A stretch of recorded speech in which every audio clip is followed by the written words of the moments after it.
Ayan, ilalagay tayo ng passing light sa ating motor para safe na safe sa biyahe. Katulad dyan kasaya, no? Siya kasaya na. Para safe na safe sa ating biyahe. May passing na siya para ano na kagad yung ano niya.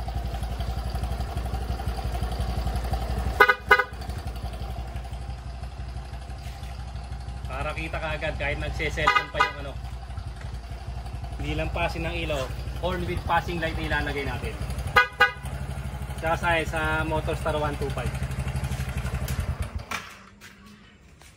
Please make your alarm system. May nagko-comment sa ating kasaya na paano daw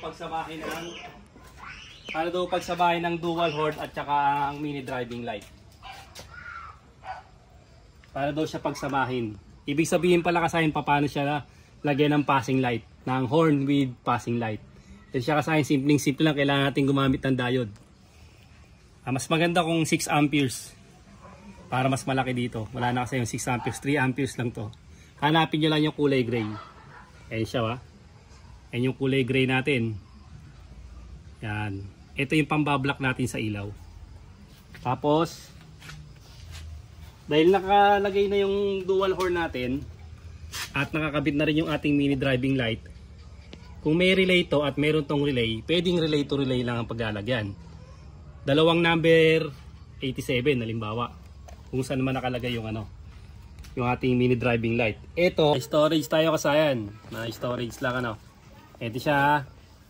Ito dahil wala tong relay, dito tayo maghahanap ha. Ito, sa dalawa na to. Etong dalawa na to, ito yung high and low. Kahit alin dyan, pwede ka maglagay ng passing light sa dalawa na yan. Tapos ito, tandaan nyo lang ha.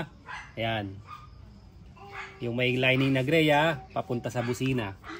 Ito yung busina natin, positive ng busina o number 87 ng relay.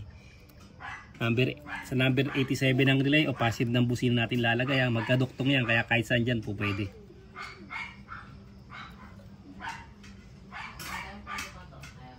Ayan siya ha. Tapos ito, papagapangin natin sa taas to sa dalawa na to. Ito yung 3-way switch ha, tandaan nyo, yan ang 3-way switch. Ito yun oh. Ito yung common, yung black. Ito, kahit alin sa dalawa. Siya ha. Huwag mabilis mag-video doon. Damo siya ha. Lagyan natin sa kulay red.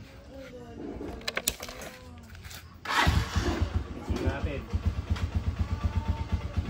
Sa kulay red, ito siya. Kulay dilaw yung passing. Pag binuksan natin, nakakulay dilaw, hindi siya magpapassing. Pag nakulay white, magpapassing siya. Bali yellow yung passing dito. Tapos alisin natin, lilipat naman natin sa kulay green. Dito yellow ang passing dito ha. Dito naman tayo sa kabila. Mamimili lang kayo kung anong gusto yung ipassing. Ito naman kulay green. Papatayin natin. Kulay white siya. Pag binuksan natin yung yellow, papassing siya. Pag binuksan natin yung white, walang passing. Kaya kasi, ganun lang kasaya yung paglalagay ng passing light. Mamimili lang kayo sa dalawa kung ano. Pero kadalasan, ang nilalagay ng passing light yung high. Kasi itong ano na to, itong kulay green natin low to. Naka low. Kasi ang high natin dyan ay kulay yellow. Kulay yellow yung high natin. Okay na, ilalagay natin sa high. Ayan siya, naka high. Pag naka high tayo, hindi siya magpapassing. Pag tayo naka low, tayo, magpapassing. Bali naka yellow yung ano natin, passing light. Ganun lang yung paglalagay kasayan ha. Ilalagay nyo lang sa high or low ng mini driving light ng 3-way switch or mini driving light. Tapos sa positive ng busina o number 87 ng relay. Yung pagkakabit ng ano na ating passing light, horn with passing light. Pero kasayan kung 4-way to, kung 4 wires, hindi nyo na kailangan ng diode ha, kung 4 wires ha. 4 wires kasi yung white yellow, yun ang gagamitin yung ano, yun ang gagamitin yung passing light. Wala nang diode na ilalagay. Hindi na kayo mangangailangan ng diode. Hanggang dito na lang mga kasayan. Salamat sa panonood.